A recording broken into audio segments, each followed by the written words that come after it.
Hi students, this is an example of how you should be annotating when you read the Metamorphosis.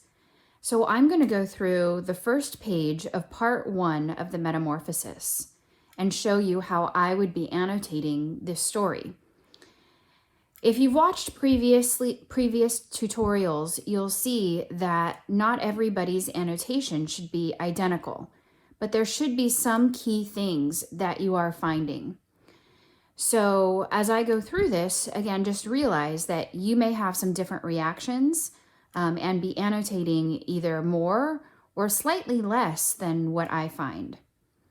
I'm going to read the first paragraph, and as I'm reading, I'm mindful of 3 things that I'm looking for. One is characterization. So I'm referring back to the STEAL acronym. And so I'm going to pay attention to the dialogue of the speaker, the thoughts of the narrator, the main character, the effects on others that he may have, his actions, and also his looks. And that's going to be a key part of this first part of the story. I'm also going to be looking for examples of figurative language from my figurative language sheet that I have reviewed the first week of school. The third thing that I'm going to be looking for or paying attention to are any symbols that I may think come up. And I may not know that they're a symbol yet, but I may suspect that they are, and then I will mark it. And as the story progresses, I will get confirmation whether it's a true symbol in the story or not. So I'm going to read the first paragraph aloud and then go back and annotate and give you an example of what annotation should look like. Metamorphosis by Franz Kafka, translated by David Wiley, Part 1. One morning, when Gregor Samsa woke from troubled dreams, he found himself transformed in his bed into a horrible vermin. He lay on his armor-like back, and if he lifted his head a little, he could see his brown belly, slightly domed and divided by arches into stiff sections. The bedding was hardly able to cover it and seemed ready to slide off any moment. His many legs, pitifully thin compared with the size of the rest of him, waved about helplessly as he looked. So this first paragraph really shows a lot of characterization. The first thing is the character's looks that stand out to me. So he was transformed in his bed into a horrible vermin. So this is characterization.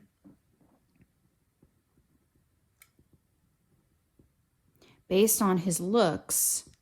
And a vermin to me is something like an insect, cockroach, something kind of disgusting. He lay on his armor-like back. So I'm looking at this description here. Armor-like back.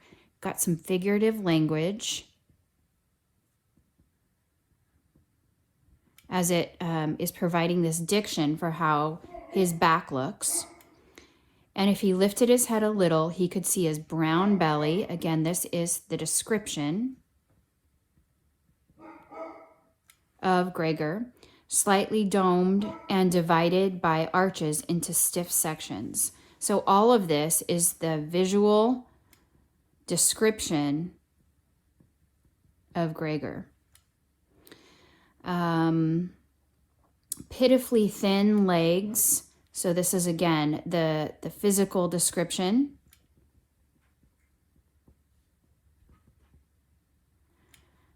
Waved about helplessly, as helpless as he looked. So really, I don't have anything about his thoughts. I just have mostly his physical appearance. The second paragraph, quote, "What's happened to me?" he thought. It wasn't a dream. His room, a proper human room, although a little too small, lay peacefully between its 4 familiar walls. A collection of textile samples lay spread out on the table.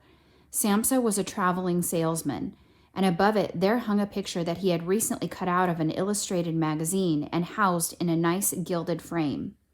It showed a lady fitted out with a fur hat and fur boa who sat upright, raising a heavy fur muff that covered the whole of her lower arm toward the viewer. So I'm noticing very descriptive language, but I'm also noticing some inner dialogue here.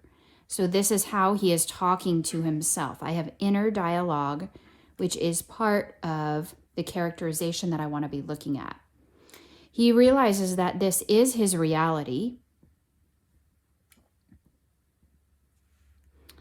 and that it's not a dream. And then we have the description of the room, and it also tells us directly what he is, a traveling salesman. So I'll mark this because this is his job, this is his occupation. And then it goes into this description of this lady that is in this frame, and it gives a description of her as well.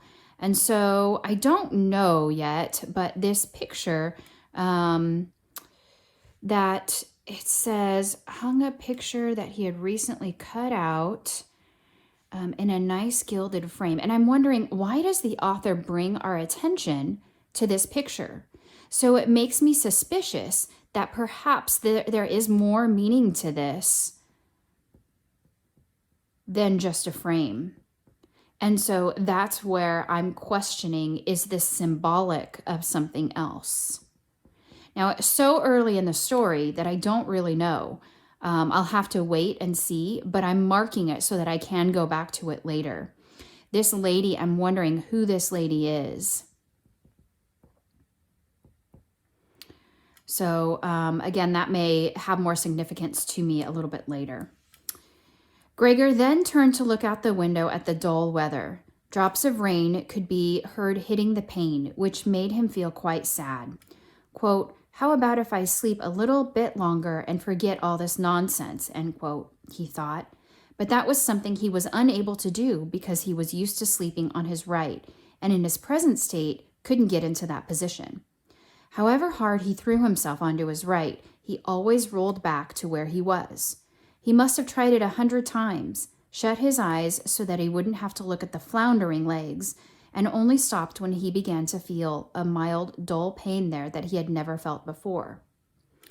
So in this third paragraph, the first thing that I'm noticing is that, again, he has this inner dialogue. So these are his thoughts that the author is revealing to us as the reader. I do also notice this weather, and I think that the weather could be symbolic of something as well, the dull weather.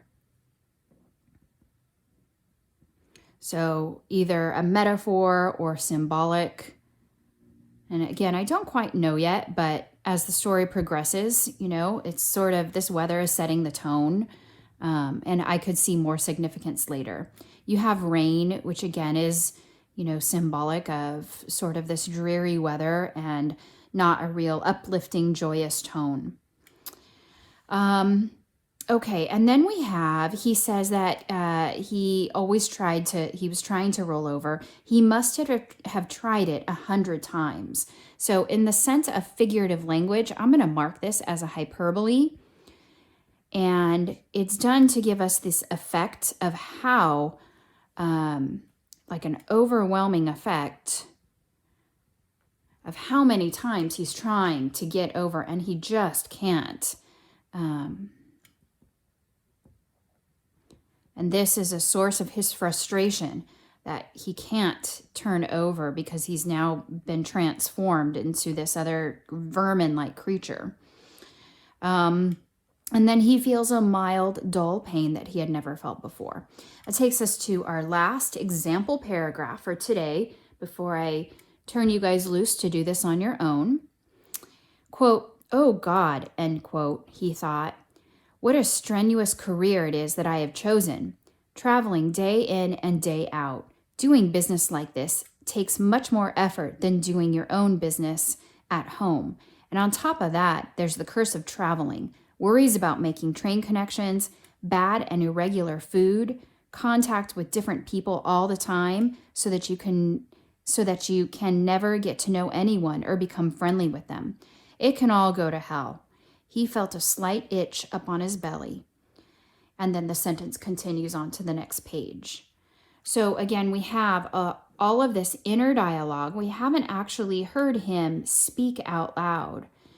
Inner dialogue is revealing his true thoughts to us as the reader. So we get some insight on what's going on in his brain that he wouldn't necessarily say. So we found out what his occupation is. Well, we knew it was a traveling salesman, but we learned more about what it's like traveling day in and day out. So he finds this sort of strenuous. He also finds it sort of mundane. So essentially, he is not satisfied with his job. Frustrated by it, which goes along with now his frustration of not being able to get out of bed. And on top of that, there's a little bit of irony there. He doesn't like his job, and he's frustrated by his job, yet he's trying so hard to get up out of bed to go to his job, and he's frustrated that he can't get out of bed. So you don't have a real satisfied sort of happy guy, and that really helps with our characterization of Gregor. You know, overall, I can already tell that overall he's a frustrated, unhappy in many aspects of his life, his job, and then the fact that he can't go to his job. So again, you've got this irony here. And again, you may have noticed some other things or had other reactions to what's going on or other questions. You can always mark those. But your 3 areas of primary focus are characterization, which we're seeing a lot in this first passage, figurative language, which we just had a couple of examples of, and then symbols, which we've noticed with the weather, and we've noticed maybe with this picture of this lady that's here. We just don't quite know that yet. And that's going to happen a lot at the beginning. If you think that you're seeing an object that could be a symbol, go ahead and mark it. And then at the end, or at least as you continue through, you'll be able to tell if that comes up again and if it has more meaning. At the beginning, though, that can be a little bit hard to tell. Just a reminder to not just underline or not just highlight. Make sure that you do have some markings in the margins, in the spaces above or below, just like I've done.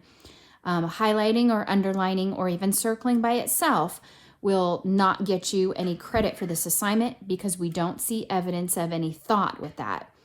So focus on those 3 areas, continue with your annotations, and we will check in with you a little bit later to make sure that you're doing okay with annotations. You'll also be submitting those annotations through Cami and on Canvas with Turnitin. Thanks.